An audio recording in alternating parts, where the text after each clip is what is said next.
Screenwriter, author, poet, marketer, adman, CEO of the McCann World Group. Ladies and gentlemen, none other than Prasoon Joshi with us this evening to the inaugural of Arth A Culture Fest.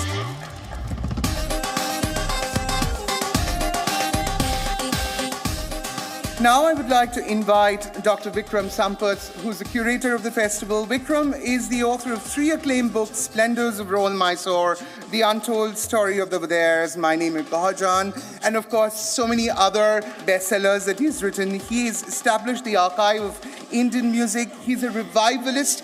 Ladies and gentlemen, let's welcome Dr. Vikram Sampath on stage.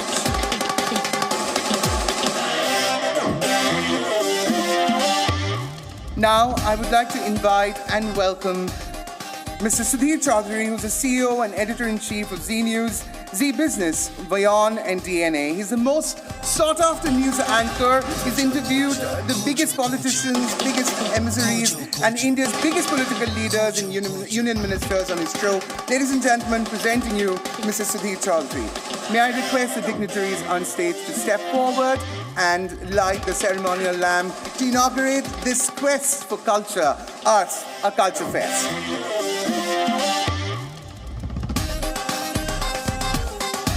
Promoted by Z, Arth A Culture Fest, co-powered by Greenply, India's first zero-emission plywood and parachute advanced coconut hair oil, special partner Protein X, is formally being inaugurated by these wonderful and eminent dignitaries on stage. Dr. Subhash Chandra, Prasoon Joshi, Dr. Vikram Sampath, and Mr. Sudhir Chaudhary.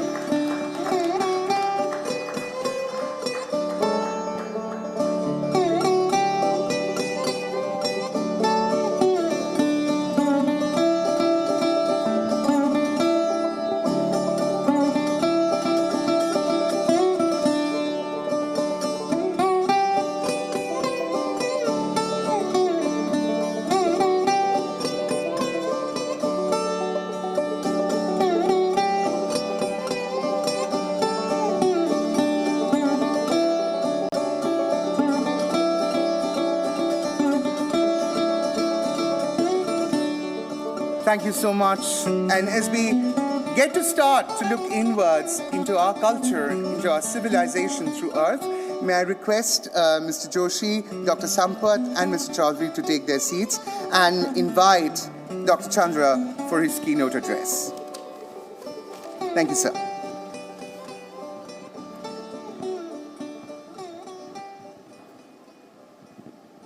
Thank you very much.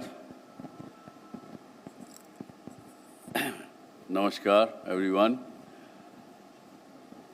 Dear Prasoonji, Vikram, Sudhir, all the friends, dignitaries present here, and all of you who are sitting at home and watching this Arth A Culture Festival.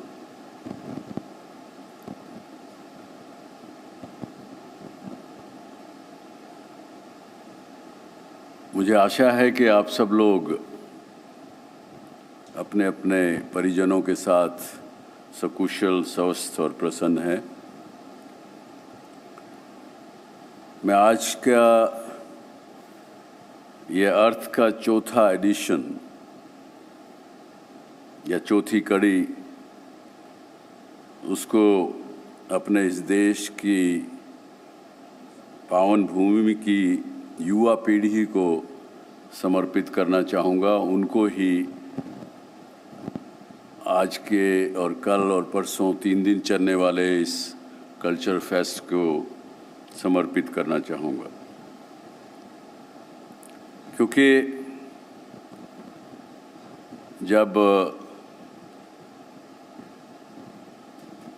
अर्थ की शुरुआत हुई तब हम सब लोगों ने इसकी आवश्यकता क्या है, इसके ऊपर विचार करते हुए ये समझा, सोचा था कि बहुत से लोग हमारे देश में इंडिया को तो समझते हैं लेकिन भारत को नहीं समझते। विशेषकर युवा पीढ़ी तो बहुत ही कम समझती है। तो श्रेयसी और सभी जी की टीम ने और आज जो टीम है जी लाइव की, सब ने यही कहा कि हमें आवश्यकता है कि इस देश में जो बार बार प्रश्न उठते हैं, बार बार बातें उठती हैं कि हमारे कल्चरल पुराने एंशिएंट इंडिया की सिविलाइजेशन के बारे में जानना, उसके बारे में समझना, उसकी क्या आवश्यकता है आज के युग में। आज के मॉडर्न इंडिया में हमें क्यों पिछली बातों को याद करना चाहिए, अच्छी बुरी कैसी भी हों। लेकिन पीछे की 3 एडिशन आप लोगों ने देखी, सुनी, समझी हैं, उसमें भी काफ़ी कुछ आप लोगों को पता लगा है कि इसकी ज़रूर आवश्यकता है। और उसके जो पिछले 3 एडिशंस में जो हुआ है और मैंने भी देखा है, उसमें समझ में आया कि इस युवा पीढ़ी को इसकी आवश्यकता थी, जिसकी भरपाई ये फेस्टिवल करेगा। और आगे आने वाले समय में the questions like why should I look at my past, I have to look at my present and my future. These kind of questions will probably be answered. May not be in today's 4th edition, maybe in 5th, 6th, 7th, 8th, 10th and 20th edition. But we need to get all of us of different age group to come on the same page and same thing. And particularly the generation Z and millennial people must know that what is the relevance of the past with the current and the future. I will ask a question to you. जैसे कि उपनिषदों में एक छोटा सा साधारण मंत्र है, मैंने बहुत से परिवारों में देखा है, उसको भोजन करने से पहले बैठेंगे, बात करेंगे तो हाथ जोड़कर उस मंत्र का उच्चारण करेंगे। उसको मैं बताता हूँ कि सीधा वो कहते हैं कि अस्थो माँ सद्गमय, तमसो माँ ज्योतिर्गमय, मृत्युर्माँ अमृतम गमय। ओम शांति शांति शांति। अब इस मंत्र की जो उपनिषदों में लिखा गया आज के दिन को रेलेवेंस है, अर्थ जानेंगे तो है, समझेंगे तो है। अगर आप कुदरत को मानते हैं, भगवान को मानते हैं, चाहे किसी भगवान को मानते हो, अल्लाह को मानते हो, गुरु नानक को मानते हो, भगवान महावीर को मानते हो, किसी को भी मानते हो, अगर आप किसी न किसी में आस्था रखते हो तो आज भी ये मंत्र का रेलेवेंस है। क्योंकि इसका अर्थ केवल ये है कि हे परमात्मा, मुझे अज्ञानता से ज्ञान, अंधेरे से उजियारे तथा मृत्यु से अमृतत्व की ओर जाने का में सहायक बने, मेरी सहायता करें। अब आज जो इतने साइंटिस्ट विश्व भर में लगे हुए हैं कि किस प्रकार से मनुष्य को 100 साल से ज़्यादा उम्र मिले, 150 साल, 200 साल, तो वो उसमें लगे हुए हैं। लेकिन ये तो हमारे उपनिषदों में पहले कह दिया कि मृत्यु से मुझे अमृत की तरफ ले जाइए, ले जाने में सहायक बनिए। तो इस प्रकार की बात है। और अगर आप समझेंगे तो इसकी रेलेवेंस है, पुरानी चीज़ों की रेलेवेंस है, उसमें अच्छी चीज़ें निकालिए और बुरी चीज़ों को छोड़ के आगे बढ़िए। यही अर्थ का एक महत्व है। तो इसलिए आज मैं श्रेषी को और फेस्टिवल डायरेक्टर्स को और बाकी अन्य जी लाइव की टीम को बहुत बहुत बधाई देता हूँ, साधुवाद देता हूँ कि उन्होंने इतना अच्छा आयोजन हम सब के लिए किया। एंड आगे भी आप इसको आगे बढ़ाते रहेंगे, ऐसी मेरी शुभेच्छा, ऐसी मेरी शुभकामनाएं। Though it is a huge task in front of all of you to make Bharat understand India, everyone understand through the Google and everything. Bharat के बारे में अगर आप गूगल करेंगे तो उसमें सामने आ जाएगा इट इज़ इंडिया। तो ये मायने नहीं है। Do we know that? और बहुत से यंगस्टर्स को, आप लोगों को जो बैठे देख रहे हैं, हम ज़्यादातर कहते हैं कि भारत में 8 भाषाएं हैं, लेकिन सच्चाई ये है कि भारत में 22 भाषाएं हैं। 19,500 डायलेक्ट्स अलग अलग हैं। इसके अलावा केवल ये कुछ 5-6 जानी मानी धर्म या समाज नहीं है इस देश में। 3000 से ज़्यादा कास्ट हैं इस देश में। 25,000 से ज़्यादा सब कास्ट हैं इस देश में। 645 ट्राइब्स हैं अलग अलग प्रकार की, अलग अलग विचारधारा की। 13,857 माउंटेन्स इस देश में हैं। इस देश को घेरे हुए हैं, बचाते हैं, बीच में भी हैं। और कितनी रिवर्स हैं आपके हिसाब से? 400 से अधिक नदियाँ इस देश में बहती हैं। तो इस प्रकार का एक विविधताओं से भरा ये देश, इसको जल्दी से पहचानना, जानना, इसके बारे में जानना कठिन है लेकिन नामुमकिन नहीं। अर्थ इस बात को पूरा करेगा, ऐसी मेरी पूरी मुझे आशा और विश्वास है। बहुत से बुद्धिजीवियों से आप मिलते होंगे, मैं भी कभी कभी मिलता हूँ, आगे भी मिलते रहेंगे। उनसे जब भी बात करें, बहुत से लेक्चर देते हैं वो, बहुत सी बातें करते हैं, बहुत सा ज्ञान बांटते हैं। हम सबको उनसे कुछ सीखने को मिलता है, ऐसा बोलते हैं लोग।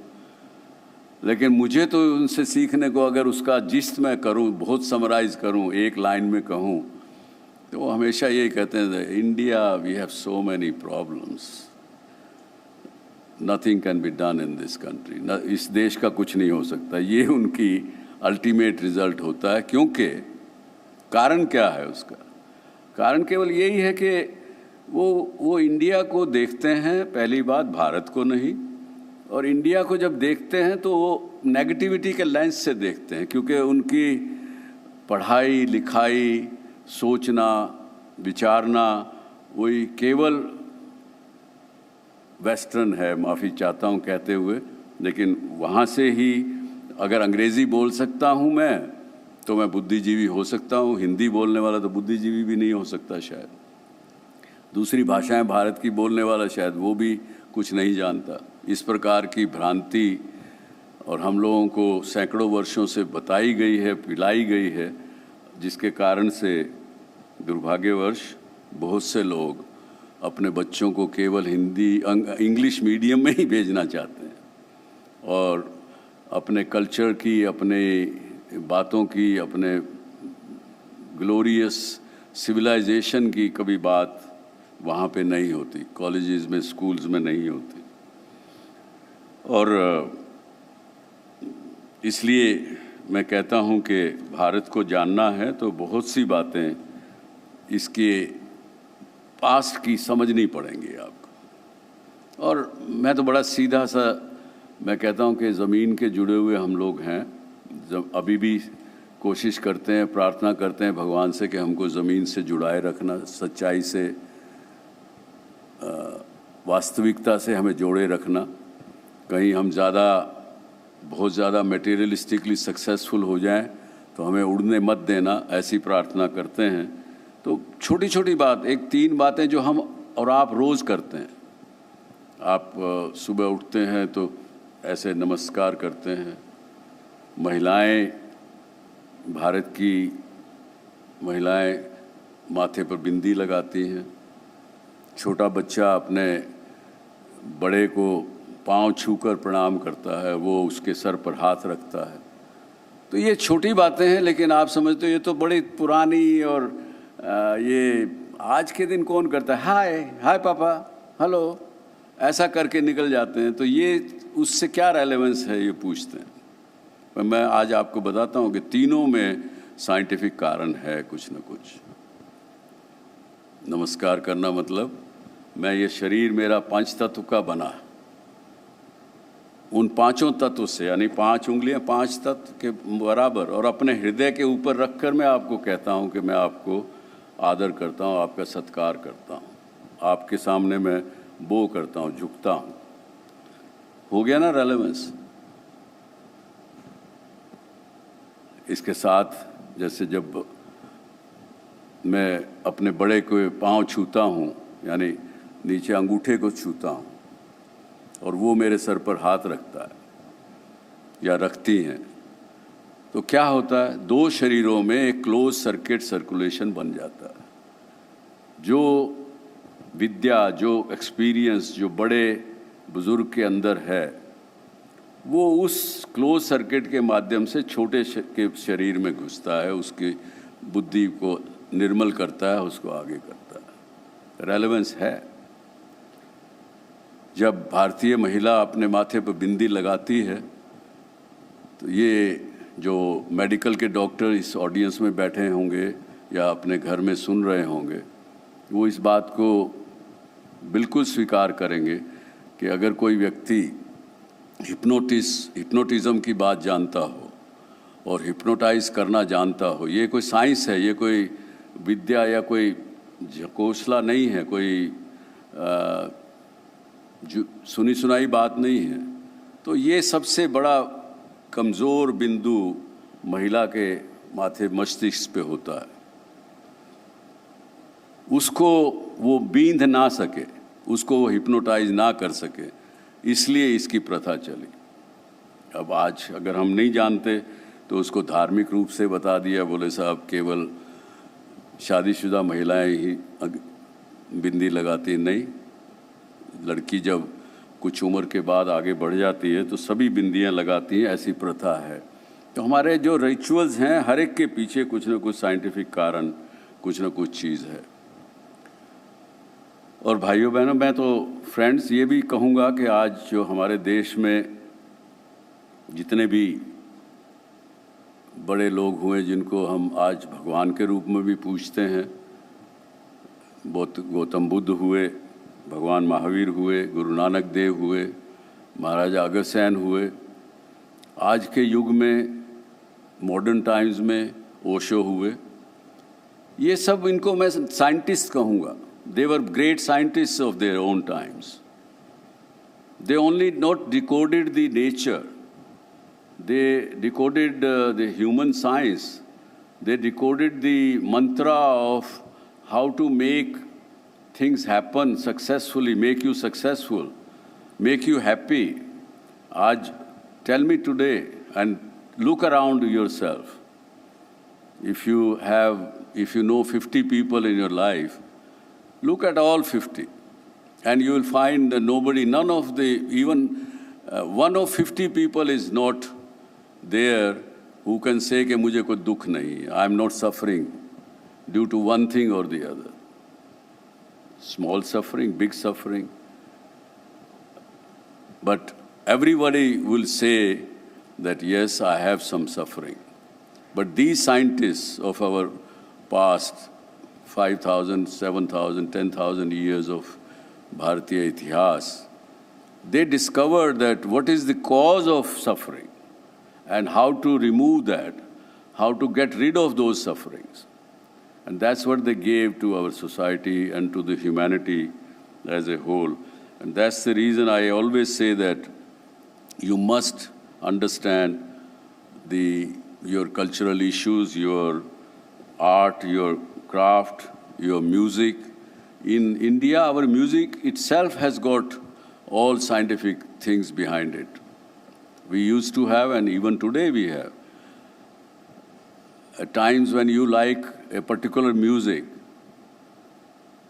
on a particular day, I'm sure, and speakers after me, and especially Prasun is the master of this game, he will also tell you, probably vouch for it, that हर मौसम की अपनी एक रिदम होती थी, अपना एक राग, अपना एक सिस्टम होता था। दिन का भी सुबह का अलग, दोपहर से पहले का अलग, दोपहर का अलग, शाम का अलग, रात्रि का अलग म्यूज़िक होता था। तो हर चीज़ साइंटिफिकली वुवन थी इस देश में, इस देश के कल्चर में, इस देश के इतिहास में। वो आपको, युवाओं को जानना बहुत आवश्यक है। And again I repeat that earth will guide you and take you over that journey of our past. Now I'll come to the current times before I end my inaugural speech. and I remember that when Mr. Narendra Modi became Prime Minister of this country in 2014,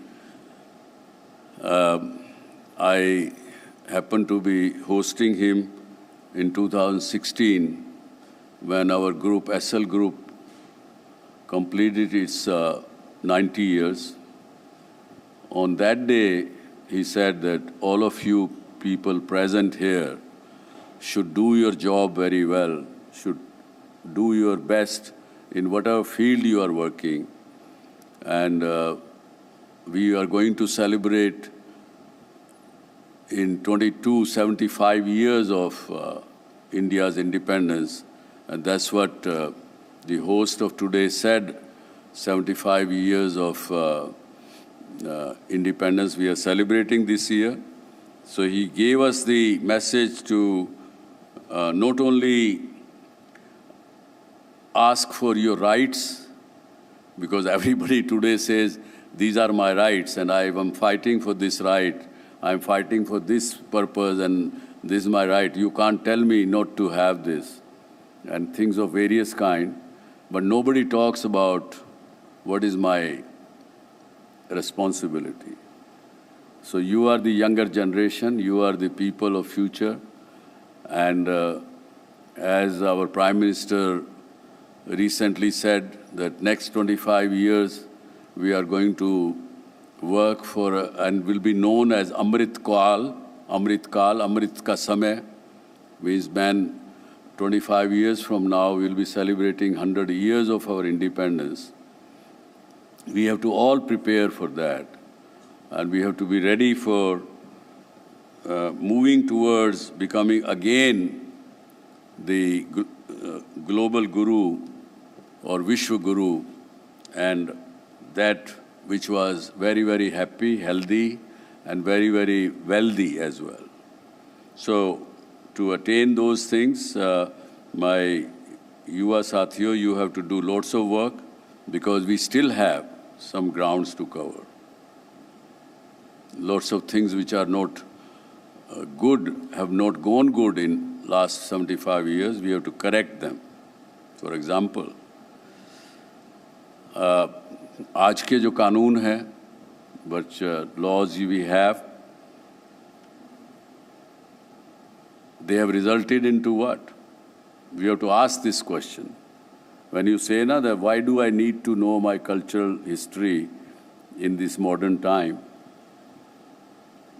These are the things which make you think that no, I need to know. Because today's modern laws have resulted into